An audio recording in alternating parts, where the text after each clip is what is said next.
Qu'est-ce qui se cache dans une lyre? Tu n'as peut-être jamais osé ouvrir un de tes projecteurs, ou peut-être qu'ils sont simplement encore sous garantie. Tu l'as compris dans cette vidéo, c'est moi qui m'y colle.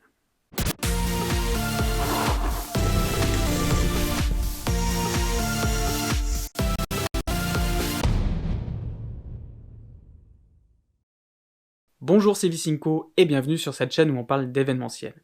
Les lyres sont devenues très répandues, mais quel est le principe et que trouve-t-on dedans? Une lyre, c'est en fait le système de motorisation d'un bloc qui, lui, a une fonction particulière. Cette motorisation permet une orientation du bloc de 540 degrés en général à l'horizontale et 180 à 240 degrés à la verticale. Les plages de mouvement sont évidemment propres à chaque machine. Sur ce système motorisé, on retrouve généralement trois types de blocs différents. Comme ici, un bloc projecteur wash. Un bloc dit spot, qui est la projection d'un faisceau d'environ 15 degrés que l'on retrouve également dans les scanners. Et un bloc type beam, qui est l'équivalent du type spot, mais avec un faisceau très étroit qui donne un effet bâton. Ce sont les plus répandus, mais il existe d'autres types de blocs, comme le bloc machine à fumer, le bloc laser, et même le bloc écran LED. Donc parler de lyre, c'est assez vaste. On va s'intéresser à la lyre spot, et comme c'est le même bloc que pour un scanner, à la différence près qu'un scanner, c'est un miroir qui déplace le faisceau, et que pour une lyre spot, c'est le bloc entier qui est mis en mouvement, on va ouvrir un scanner pour regarder les différents éléments qu'il y a à l'intérieur. Mais regardons d'abord l'intérieur de cette mini lyre wash pour voir la partie motorisation du bloc.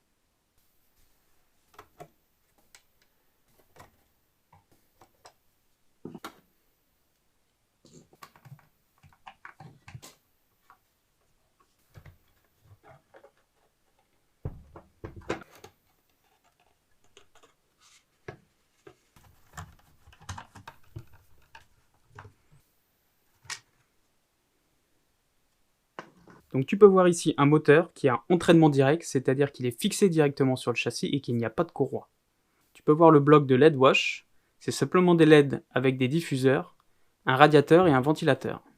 Et pour la rotation, tu as un moteur ici et une courroie pour entraîner la tourelle. Regardons maintenant les éléments d'un bloc de type spot.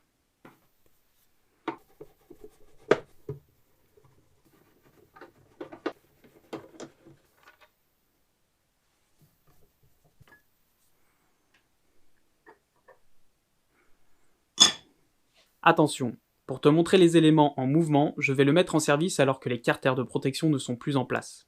Ne fais pas la même chose si tu n'as pas de connaissances en électricité. Tu risques un choc électrique et cela peut être fatal. Lorsque tu interviens sur des machines, déconnecte toujours le 230 volts. C'est une question de sécurité.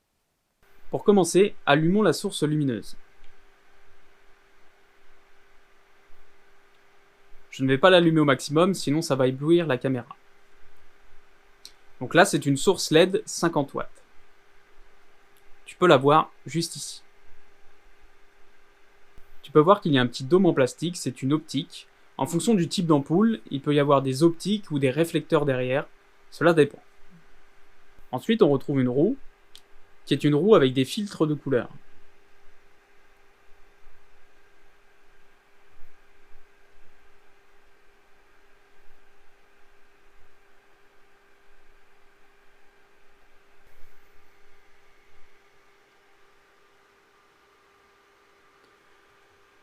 On retrouve son moteur juste ici.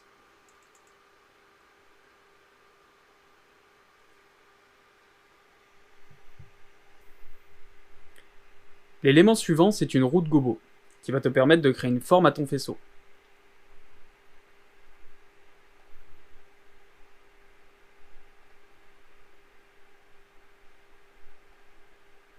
Donc il y a des gobos en verre et des gobos en métal. Et son moteur à lui se trouve en dessous ici.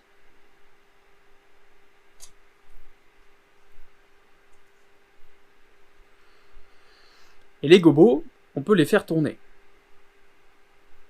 Et là, c'est ce moteur qui entraîne cette courroie, qui entraîne les engrenages pour faire tourner les gobos.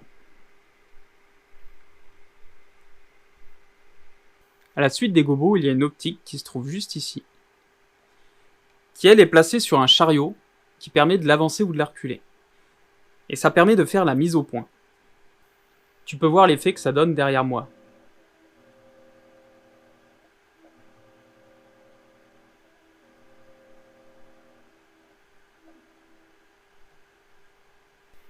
Si on continue d'avancer, tu peux voir ici qu'il y a un autre élément.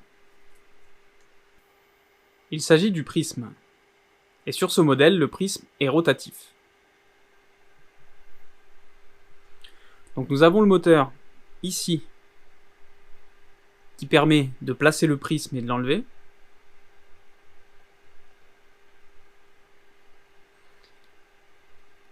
Et nous avons le moteur qui est sur le côté ici qui permet de faire tourner le prisme.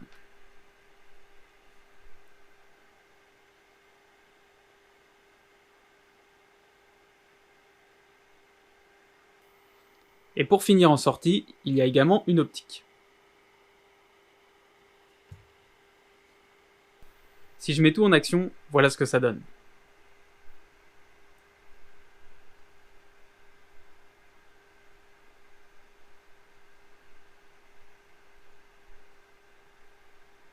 Tous les projecteurs ont à peu près cette structure.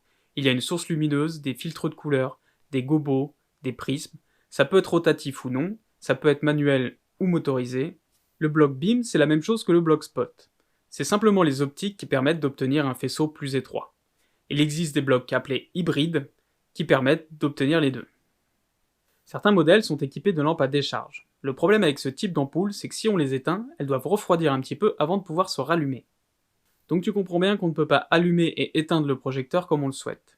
C'est pourquoi il existe un élément que l'on appelle un shutter, qui est placé un peu comme le prisme dans ce projecteur. Le shutter, c'est simplement une plaque pleine qui va couper le flux lumineux et l'empêcher de sortir du bloc. J'espère que cette petite description intérieure t'a plu, n'hésite pas à liker et à poser tes questions dans les commentaires, mais surtout n'oublie pas, le plus important n'est pas ce que tu as, mais ce que tu en fais.